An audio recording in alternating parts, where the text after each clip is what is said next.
केंद्रीय इस्पात सह ऊर्जा मंत्री फग्गन सिंह कुलस्ते शुक्रवार को जमशेदपुर शहर पहुंचे, जहां उन्होंने सोनारी स्थित ट्राइबल कल्चर सेंटर एवं दोराबजी टाटा पार्क का भ्रमण किया।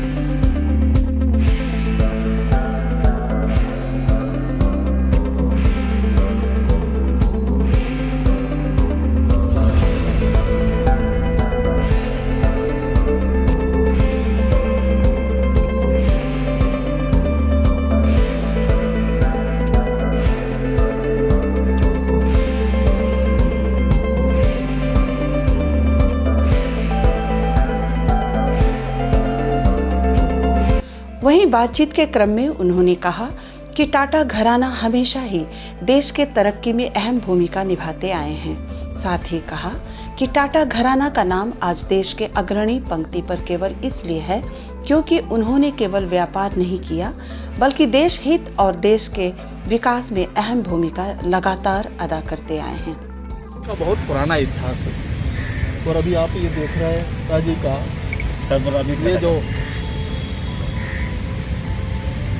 गार्डन व्यक्ति के रूप में उनको यहाँ पर बनाया गया है और उनका जो योगदान है, मुझे लगता है कि हर क्षेत्र में, हेल्थ के सेक्टर में, एजुकेशन में, इंडस्ट्री का, देश के कल्याण के लिए उनकी जो कल्पना थी, मैंने थोड़ा चलते चलते जो अनुभव किया है, तो मैं ये कह सकता हूँ कि ऐसे लोग या इस प्रकार की शख्सियत जब देश में, देश के लोगों के बारे में, देश के बारे में सोचते हैं तो इससे देश आगे बढ़ता है। और इसी कल्पना को लेकर के टाटा जी ने इस काम को शायद प्रारंभ किया होगा और आज इस स्थिति में हम इस टाटा को देख रहे हैं। और ये झारखंड के लिए, जमशेदपुर के लिए नहीं, ये दुनिया को एक प्रकार का सोचने का, आगे बढ़ने का एक संदेश इससे देता है। और स्टील के सेक्टर में आज दुनिया में हम देखते हैं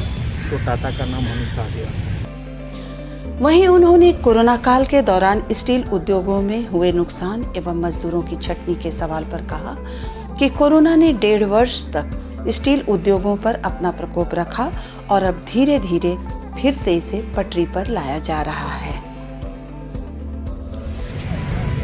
आप को ध्यान में होगा, खास तौर से स्टील सेक्टर में हमारे जितने भी इस प्रकार के इंडस्ट्री है, पूरे कोविड में थोड़ा लॉस ज़रूर हुआ है, परंतु हम कंटिन्यू इस प्रोसेस को आगे बढ़ाएं, प्रोडक्शन को बढ़ाने के लिए। इससे बहुत बड़ा लॉस भी हुआ है स्टील सेक्टर को, परंतु ये प्रसन्नता का विषय है कि इसमें हमारे सारे इंडस्ट्री सेक्टर के लोग, जो भी इंडस्ट्री हमारा है, अगर छोटे उद्योगों को छोड़ दें तो हमारे जितने भी, चाहे टाटा हो, हमारे सेल है, अभी है, ये सभी कंटिन्यू चलते रहे इस प्रोसेस में। लगभग 1.5 वर्षों के अंदर उनकी क्या स्थिति होगी है तो आप जान सकते हैं कि देश में इंडस्ट्री के सेक्टर में सारे हमारे जो मैन पावर सेक्टर में काम करते हैं उनको भी हमको छोड़ना पड़ा।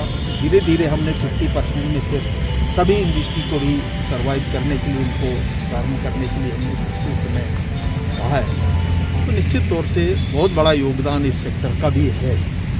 आज जो भी परिस्थितियाँ हैं और हमारी कल्पना है कि हम 30-31 तक लगभग 300 मिलियन का जो हमारा टारगेट है प्रोडक्शन को लेकर के, हम वो धीरे धीरे आगे बढ़ा रहे हैं। वहीं सरकारी उपक्रमों के निजीकरण के सवाल पर उन्होंने कहा कि सरकार चाहती है कि निष्क्रिय हो चुके इकाइयों को पुनर्जीवित किया जाए, जिस कारण ऐसी प्रक्रिया लाई गई है जिसमें सरकारी एवं निजी तंत्र मिलकर उन तमाम इकाइयों में बेहतर ढंग से संचालित करेंगे।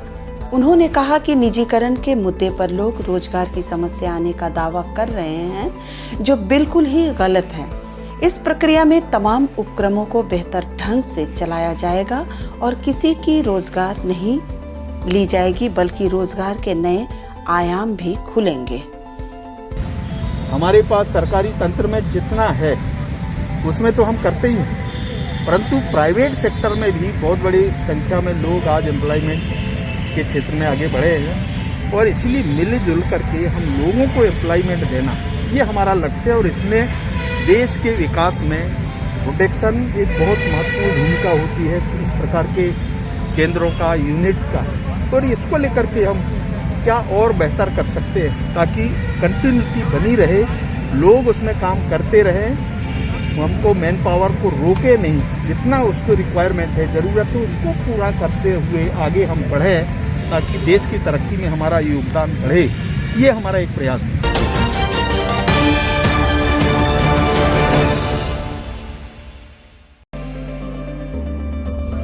राज्य के परिवहन मंत्री चंपई सोरेन गुरुवार को विभागीय कार्य से जमशेदपुर के परिसदन पहुंचे, जहां उन्होंने कई मुद्दों पर मीडिया से बातचीत की। इस दौरान उन्होंने परिवहन विभाग में किए जा रहे बदलाव पर कहा कि उनकी प्राथमिकता है कि परिवहन निगम का गठन करें और राज्य भर में परिवहन व्यवस्था को दुरुस्त करें। वहीं उन्होंने कहा कि आगामी दिनों में ग्रामीण क्षेत्रों के छात्रों के लिए यातायात की सुगम व्यवस्था बहाल की जाएगी ताकि ग्रामीण इलाके में निवास करने वाले छात्रों को शहर आकर शिक्षा ग्रहण करने में असुविधा न हो। हमने सोच लिया है, विभाग को सचिव को भी हम आदेश दे चुका है, जो भी हो सब अपना विभाग की ओर से ही हम लोग करेंगे और परिवहन निगम जो नहीं है, निगम को भी हम गठन करेंगे। दादा बहुत आना पहले से हमारा सोच है कि हम यातायात का सुविधा इस झारखंड प्रदेश में लाएंगे। ग्रामीण क्षेत्र से लेके शहरी क्षेत्र का एक जो दूरी है उसको हमने समाप्त करेंगे, ऐसे यातायात का व्यवस्था किया जाएगा। ये कोरोना काल के चलते हमारा इस काम में थोड़ा देरी तो हुआ है, लेकिन उसको अभी हम तेजी कराने जा रहे हैं कि ग्रामीण क्षेत्र से शहर आने में किसी प्रकार का यातायात का असुविधा नहीं। विशेष करके जो स्टूडेंट है, जो मैट्रिक करने के बाद जो यहाँ से 40-50 किलोमीटर दूर में गांव से जो मैट्रिक किया बच्चा, वो कॉलेज तो शहर में है और वहां से साइकिल से संभव भी नहीं है। और किसान परिवार का विद्यार्थी है, वो यहाँ पर रेंट में रह के भी तो नहीं कर सकते। इसीलिए उस चीज को दूर करने के लिए ये परिवहन विभाग और हेमंत सोरेन का सरकार निश्चित उसको दूर करेंगे ताकि उस विद्यार्थी को कॉलेज आने तक साथी का व्यवस्था। वहीं जिले के गालूडी इलाके के कासीडी गांव में बनने वाले परिवहन ट्रेनिंग स्कूल के निर्माण कार्य अधर में लटकने के मामले पर कहा कि पूर्ववर्ती सरकार को इस निर्माण कार्य को करने से पूर्व ग्राम सभा से सहमति लेनी चाहिए थी, जो उन्होंने नहीं की थी। उन्होंने कहा कि वे ग्राम सभा के साथ बातचीत कर जल्द से जल्द इसे शुरू करवाएंगे। में ग्राम सभा करके शुरू करना चाहिए था, जो यहाँ शेड्यूल दिया है ना, कोई भी योजना परियोजना जो आप ग्रामीण क्षेत्र में आप लागू करने जा रहे हैं तो वहाँ ग्राम सभा को पहले प्राथमिकता देना चाहिए, उनसे विचार करना चाहिए, उनसे सहमत लेके आपको काम करना चाहिए। तो क्या स्कूल चालू होगा, ट्रेनिंग स्कूल? तो वह ग्राम सभा को हमने बोल चुका है कि आप लोग विचार कीजिए। आप विचार करने के बाद आप लोग एक निर्णय लेना होगा। राज्य को भी डेवलप करना है और उसका शिक्षित भी किसी करना है, रोजगार से भी जुड़ना है, रोजगार से भी किसी को जुड़ना है। ये सारी बात है, बड़ा स्पष्ट तरीके से हमने कहा दिया। ये कोरोना का चलते ये सब काम थोड़ा धीमा हुआ है, अब बड़ा तेजी पकड़ लिया है।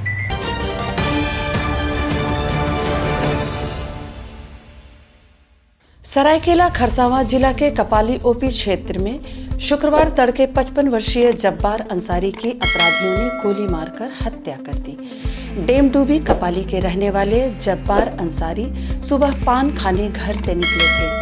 पान खाकर लौटने के क्रम में अपराधियों ने कनपट्टी में गोली मार दी, जिससे घटनास्थल पर ही जब्बार अंसारी की मौत हो गई। मामले की जानकारी मिलते ही कपाली ओपी पुलिस घटनास्थल पर पहुंची और शव को अपने कब्जे में लेकर पोस्टमार्टम के लिए भेज दिया। वही घटना के बाद इलाके में सनसनी फैल गई है। जब्बार अंसारी की हत्या क्यों हुई, इसका पता लगाने में पुलिस जुटी हुई है।